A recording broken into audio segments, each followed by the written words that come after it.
Waalaikumsalam. Halo teman-teman, kenalin nama saya Afifah Zakiatul Aulia. Di sini saya akan memandu acara podcast kali ini. Di sini aku nggak sendiri nih, aku akan ditemani oleh narasumber kita. Diri dulu. Halo semuanya, salam kenal. Nama saya Liwanti.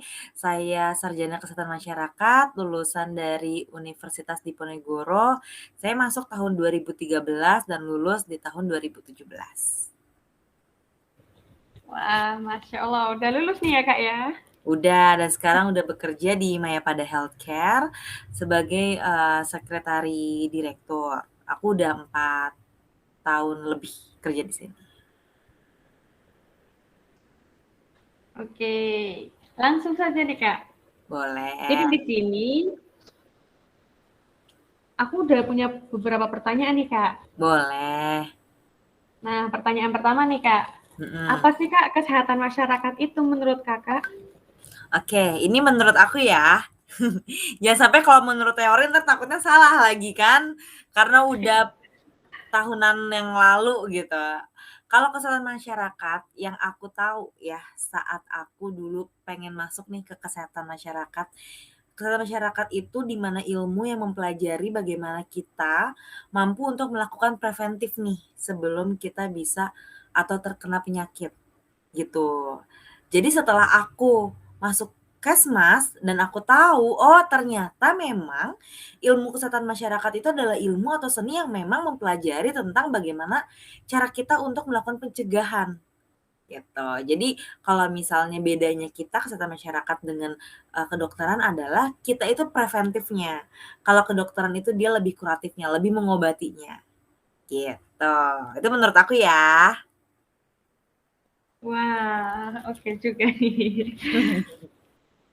Nih Kak, sekarang kan Iya, lulusan kesehatan masyarakat otomatis kita akan bekerja di lingkungan masyarakat kan Kak. betul. Pasti dong ada pandangan-pandangan masyarakat tentang lulusan kesehatan masyarakat.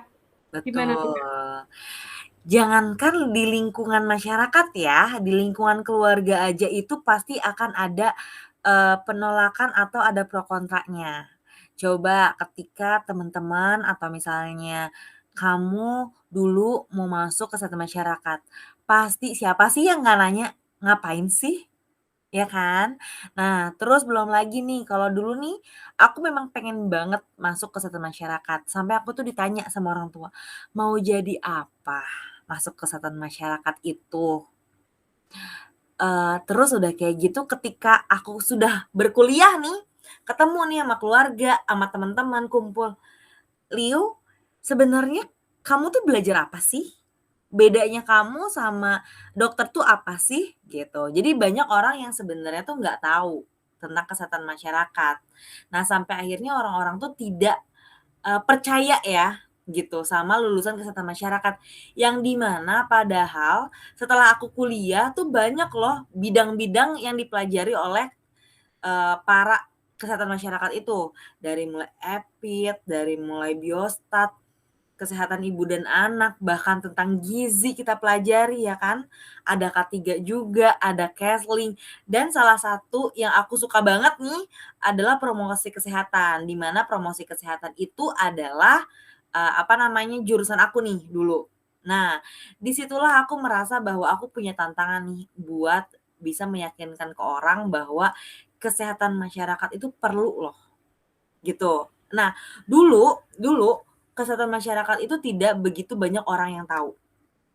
Semakin banyak lulusan-lulusan kesehatan masyarakat yang berhasil ikut misalnya dia menjadi pejabat, dia menjadi, apa namanya, pemimpin di sebuah organisasi atau di lingkungannya, orang pelan-pelan banyak yang tahu, gitu. Bahkan banyak nih ya di puskesmas aja tuh kesehatan masyarakat tidak punya porsi dulu. Beda sama sekarang ya, kalau sekarang tuh punya porsi. Jangan jauh-jauh lagi, di rumah sakit.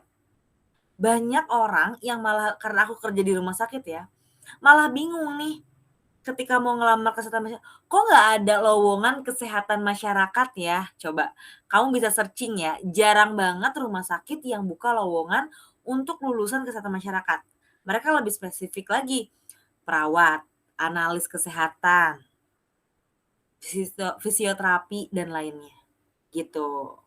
Jadi memang banyak banyak, isu orang-orang di luar itu tidak trust ya sama kesehatan masyarakat. Bukan karena mereka, nggak suka, tapi mungkin memang karena mereka belum tahu, gitu. Gitu.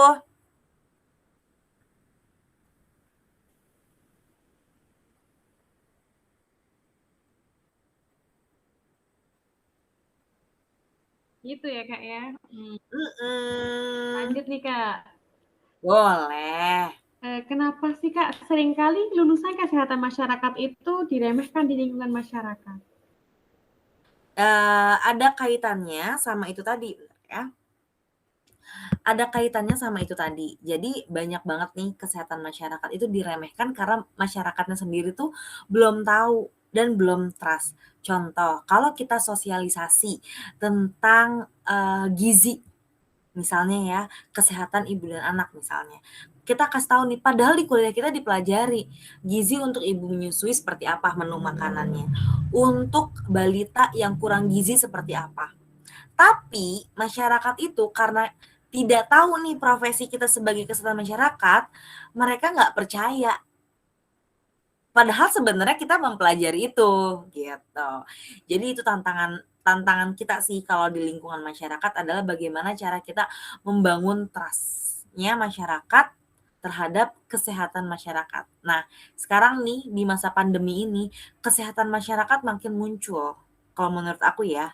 Dan ini adalah ajang di mana kita untuk mem-branding-kan diri gitu. Karena kan, gimana caranya kita supaya bisa mencegah sebelum akhirnya kita terkena si penyakit gitu. Gitu. Oke. Kalau seandainya, jawaban aku kurang memuaskan, tanya lagi aja nggak apa-apa ya. Iya, Kak. Takutnya nggak sesuai nih apa yang pengen, sama Afifah tahu tuh apa gitu. Enggak, Kak, udah cukup kok. Lanjut nih, Kak. Boleh, Upaya yuk. apa sih yang harus kita lakukan sebagai lulusan kesehatan masyarakat agar lulusan kesehatan masyarakat itu sendiri nggak diremehkan gitu oleh masyarakat? Branding. Kenapa kita harus branding? Satu, yang pertama ketika kita udah masuk kesehatan masyarakat, banyak banget nih teman aku yang masuk kesehatan masyarakat itu karena tercebur, nggak lolos kedokteran, atau misalnya, nggak masuk keperawatan, atau misalnya pengen ngejarnya K3, atau misalnya pengen ngejarnya Kesling doang, gitu. Jadi sebenarnya setiap orang masuk kesehatan masyarakat itu punya misinya masing-masing, atau punya ceritanya masing-masing. Tapi ketika kita nih sudah memang kejebur di kesehatan masyarakat dan kita sudah lulus menjadi kesehatan masyarakat, mau nggak mau kita harus percaya diri bahwa kita adalah calon sarjana kesehatan masyarakat. Nah, apa sih, gunanya kita menjadi kesehatan masyarakat? Nah, kita tuh harus tahu dulu apa aja yang kita pelajari. Kita harus branding diri kita bahwa kita aja tuh percaya diri loh sebagai kesehatan masyarakat gitu. Jadi orang tuh bisa percaya sama kita. Apa aja sih yang kita pelajari? Kalau aku sih dulu emang karena aku senang banget sama kesehatan masyarakat ya. Jadi apapun kegiatannya itu, aku selalu show off nih ke orang-orang. Bahwa kesehatan masyarakat tuh, aku turun loh ke lapangan, aku bikin menu gizi loh, aku sosialisasi ini loh, aku bisa bikin iklan loh sebagai kesehatan masyarakat gitu. Terus udah kayak gitu, aku selalu ikut yang namanya organisasi. Supaya apa? Supaya aku tahu nih, oh kesehatan masyarakat tuh arahnya kemana sih? Terus tentang kebijakan-kebijakan kesehatan yang kaitannya sama kesehatan masyarakat itu apa aja sih?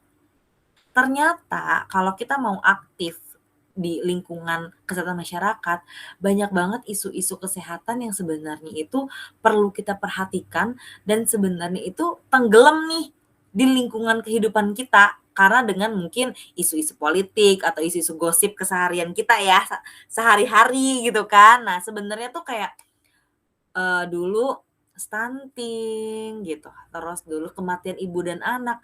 Aku baru tahu bahwa, oh ternyata kematian ibu dan anak di Indonesia itu tinggi banget. Dan itu yang bikin aku tertarik nih sama kesehatan masyarakat. Kita bisa bahas isu-isu terkini terus nih, terupdate terus. Dan itu yang harus bisa kita branding ke orang.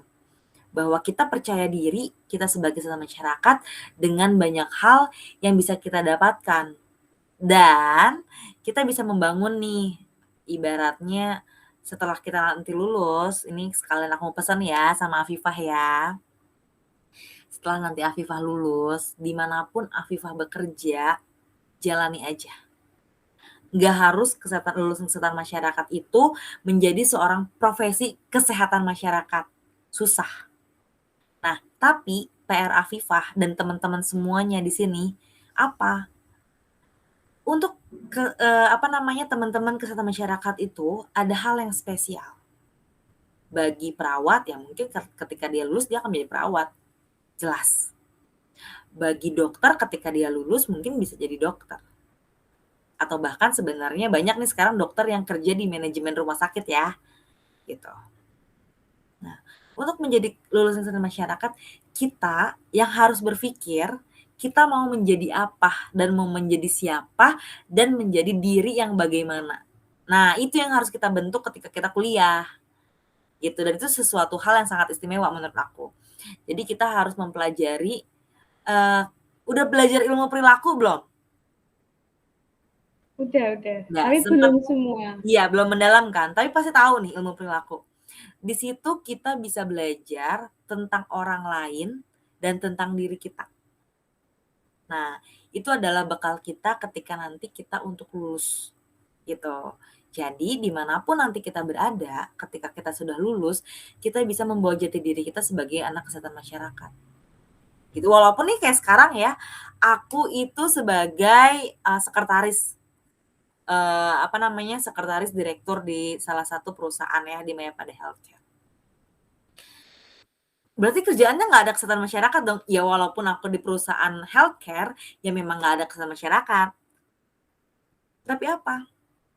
Selama aku kuliah, aku belajar yang namanya organisasi, soft skill. Jadi selain kita mempelajari teori-teori di kampus, kita juga harus melatih soft skill. Terus udah kayak gitu, aku bisa yang namanya ibaratnya bikin poster ya. Karena sesekali waktu butuh nih, kalau misalnya nih bos kita minta bikin undangan, terus harus bikin poster gitu ya. Atau misal tiba-tiba, untungnya nih aku lulusan kesehatan masyarakat kan, belajar yang namanya desain. Tiba-tiba bos aku pengen bikin visa tapi dia nggak mau foto. Jadi pakai agent gitu, dia nggak mau foto. Jadi apa yang dilakukan? Aku harus bisa yang namanya ngedit fotonya dia dengan background putih. Kalau aku nggak sama sekali megang yang namanya desain, aku nggak tahu caranya. Kalau sekarang enak, udah ada Canva ya. Kalau dulu kan belum ada. Tapi di situ aku bersyukur. Nah, jadi setelah aku belajar sampai detik ini aku sangat-sangat bersyukur. Ketika aku kerja pertama kali aku sebagai quality di salah satu rumah sakit. Aku belajar tentang yang namanya bagaimana sih cara membuat sebuah kebijakan. Padahal aku promkes ya, bukan anak AKK, bukan anak administrasi kesehatan rumah sakitan, bukan. Gitu. Jadi disitulah sebenarnya PR kita adalah bagaimana cara kita membentuk diri kita untuk percaya diri sebagai Kesmas. Kalau kitanya udah percaya diri, kita pede nih buat mempromosikan kesehatan masyarakat tuh seperti apa sih, gunanya buat kehidupan seperti apa sih. Dan kalau kitanya percaya diri dan kita punya bekal ilmu yang cukup, orang pasti akan percaya sama kita. Gitu, Viva. Panjang ya, soalnya aku seneng banget sama jurusan aku.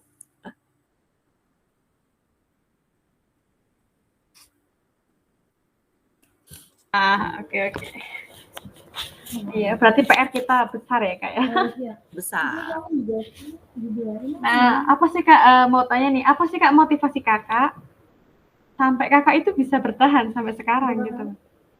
Menjadi seorang kesehatan masyarakat dan percaya diri gitu. Iya. Aku pengen banget bikin orang-orang itu aware sama kesehatan. Jadi kalau misal kebetulan nih aku senang banget kan, maksudnya bener-bener yang namanya ngikutin kesehatan masyarakat itu pergerakannya sampai mana sih gitu. Dan aku ngobrol sama teman-teman aku yang di luar, orang-orang public health. Justru di luar itu, public health itu saingannya adalah para dokter. Dan banyak orang yang udah jadi dokter, mereka ngambil kuliah public health. Banyak banget di luar tuh. Karena di luar itu public health itu benar-benar digunakan atau yang namanya sangat berperan lah ibaratnya, punya banyak peran. Makanya kenapa di negara-negara maju gampang banget nih ibaratnya memberikan sebuah edukasi kesehatan dan untuk mereka melakukan preventif. Beda ya sama di kita ya. Perilaku manusianya aja udah susah nih dirubah gitu. Dan itu yang aku tahu ya di ilmu perilaku aja tuh ada loh, ada masa waktu di mana kita bisa merubah seseorang. Dan itu nggak gampang, dan itu butuh waktu. Itu adalah pekerjaan yang menurut aku menantang. Dan teori sama prakteknya itu bahkan bisa jauh berbeda gitu. Kadang kita udah mengikuti nih teori-teorinya, tapi ilmu perilaku atau kita berhubungan dengan manusia itu kadang bisa di luar nalar gitu. Gitu. Jadi itu yang membuat aku benar-benar termotivasi dan tertarik untuk bisa menjalani kehidupan sebagai lulusan Kesmas. Makanya sampai detik ini tuh masih banyak adik-adik kelas yang kayak, gimana caranya kayak, gimana ya aku tuh nggak pede masuk Kesmas karena aku tuh dulunya pengen jadi dokter. Gimana ya aku tuh nggak yakin nih sama Kesmas. Padahal percayalah, ketika kalian masuk ke kesehatan masyarakat, kalian tuh akan jauh sangat terdidik. Dan mungkin kalian akan banyak terbentur ya, tapi ntar akhirnya kalian pasti akan terbentuk. Dan kalian akan bersyukur kalian ada di kesehatan masyarakat. Gitu. Wah, hebat-hebat. Oke. Nih Kak, apa sih Kak pesan Kakak untuk kita para mahasiswa kesehatan masyarakat? Pesan aku buat teman-teman semuanya, aku harap teman-teman bisa percaya diri ketika teman-teman ada di status sebagai mahasiswa kesehatan masyarakat.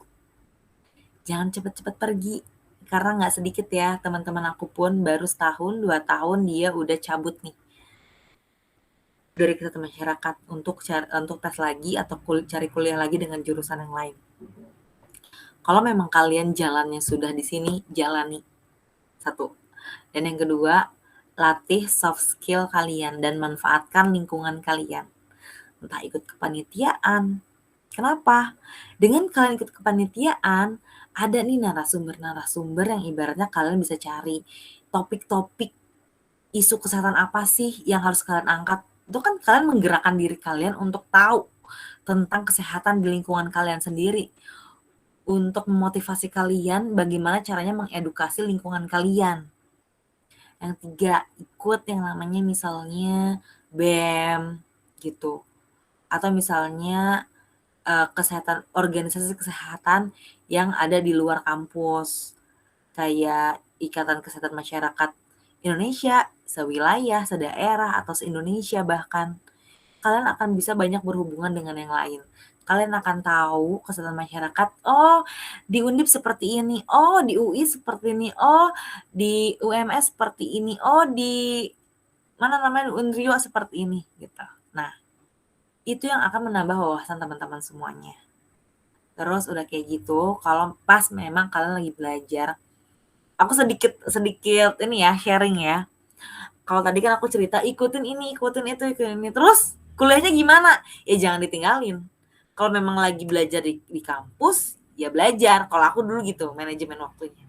Ketika aku belajar di kampus, ya aku belajar. Tapi ketika aku di luar jam kuliah, aku memaksimalkan diri aku untuk memberikan ibaratnya makanan diri aku nih gitu dengan ilmu-ilmu atau isu-isu terkini tentang kesehatan terbaru supaya aku bisa mengikuti mengikuti zaman pembahasan tentang kesehatan gitu. Terus teman-teman ketika teman-teman udah masuk kesehatan masyarakat, teman-teman harus tahu teman-teman mau jadi apa. Jangan berpikirnya di akhir ketika penjurusan. Teman-teman, geng aku ikut K3, udahlah aku ikut K3 aja. Padahal teman-teman nggak tahu mau jadi apa setelah lulus. Cuman biar keren aja masuk K3. Aku pengen masuk EPIT soalnya aku nggak suka kegiatan di luar panas-panasan. Kayaknya kalau EPIT di ruangan doang deh enak. Nggak gitu konsepnya. Ketika teman-teman udah masuk Kesmas, udah tahu nih di semester 1 kan pasti mengenal tentang pelajaran-pelajaran dasar ya. Gitu. Teman-teman biasanya tuh udah kebayang, aku mau jadi apa ya? Gitu. Cari tahu dari sekarang lulusan Kesmas tuh bisa jadi apa aja.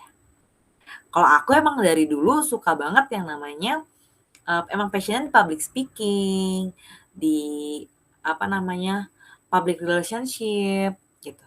Terus di promosi kesehatan. Jadi ketika aku berteman tuh bersepuluh, ketika 8 orang itu semuanya masuk K3, aku nggak sama sekali galau. Yang, ih gila ya teman-teman gue K3 semua, ntar gue nggak punya teman. Nggak. Kayak ya udah gitu, karena udah tahu nih ketika lulus aku mau jadi apa dan menjadi siapa gitu. Tapi kan Leo, kamu nggak jadi siapa-siapa sebagai sarjana kesehatan masyarakat. Kata siapa? Iya kan?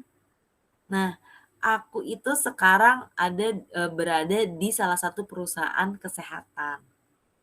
Ya, aku itu sekarang ada di yang namanya kayak kemarin nih ada masalah COVID kan, COVID naik ini meningkat gitu. Aku mengikuti perkembangannya. Aku jadi bisa mawas diri, oh aku nggak boleh A, B, C nih, biar aku nggak ketular. Aku bisa info ke teman-teman aku di luar bahwa kondisi di rumah sakit sudah naik nih gitu kurvanya gitu. Jadi aku tidak sama sekali menyesali aku sebagai lulusan kesehatan masyarakat. Jadi teman-teman juga jangan berpikir untuk menyesal ya menjadi lulusan kesehatan masyarakat. Gitu. Karena teman-teman bisa mengikuti, kayak misalnya nih, Afifah sukanya apa Afifah? Udah tahu belum Afifah nanti mau kemana nih penjurusannya? Udah kebayang belum? Wah, belum ini Kak, masih mencari informasi. Ya, nggak apa-apa, orang baru masuk semester 1, terus semester 2, semester 3, nah semester 5 ya penjurusan ya? Kalau di UMS kayaknya semester 6. Oh, semester 6.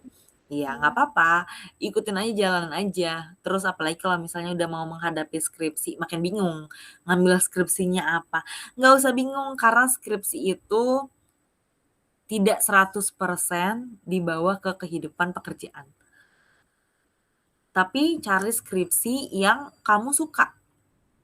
Jadi kamu nggak akan mengeluh ngerjainnya. Gitu. Kayak aku dulu ngerjain skripsi, topiknya itu hot banget gitu loh. Maksudnya ibaratnya bener-bener kekinian sampai akhirnya tuh aku senang ngerjainnya. Aku pengen cari tahu, aku pengen tahu nih hasil dari penelitian aku tuh seperti apa. Gitu. Jadi saran aku kalau udah kuliah di kesehatan masyarakat jalani aja.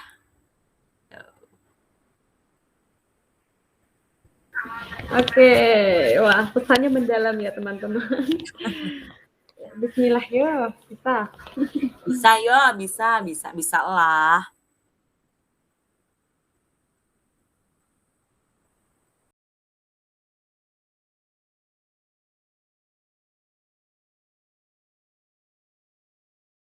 Oke, sekarang kaitannya sama Pancasila yang kelima, di mana kita tuh nggak boleh merendahkan orang lain kayak gitu kan, karena Pancasila kelima itu kan keadilan sosial kan. Jadi kita nih sebagai ibaratnya masyarakat atau misalnya sebagai warga negara yang baik, sebaiknya sih untuk tidak merendahkan satu sama lain, untuk tidak memandang sebelah mata dengan jurusan perkuliahan apapun. Karena pada dasarnya perguruan tinggi itu jurusannya apapun tujuannya pasti untuk membangun negeri kan gitu. Nah, mungkin zaman dulu itu perjuangan para pahlawan itu melawan penjajah, tapi sekarang tuh generasi kita itu perjuangannya adalah bagaimana caranya kita bisa menjadi tunas-tunas bangsa yang bisa membangun negeri kita sendiri nih. Jadi apapun jurusannya, apalagi kesehatan masyarakat ya, jurusan yang sangat diperlukan untuk bisa membuka pikiran semua orang supaya teredukasi juga bahwa kesehatan itu tidak hanya sekedar sehat, sakit dan sembuh gitu.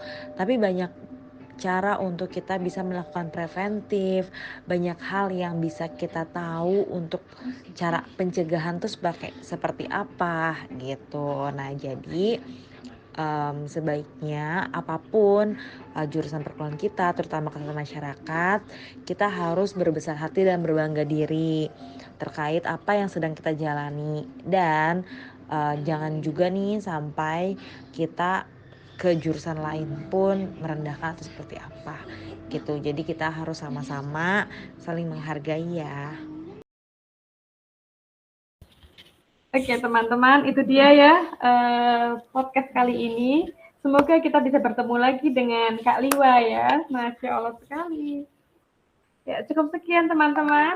Wassalamualaikum warahmatullahi wabarakatuh. Assalamualaikum, mohon maaf ya kalau banyak kesalahan. Sampai jumpa.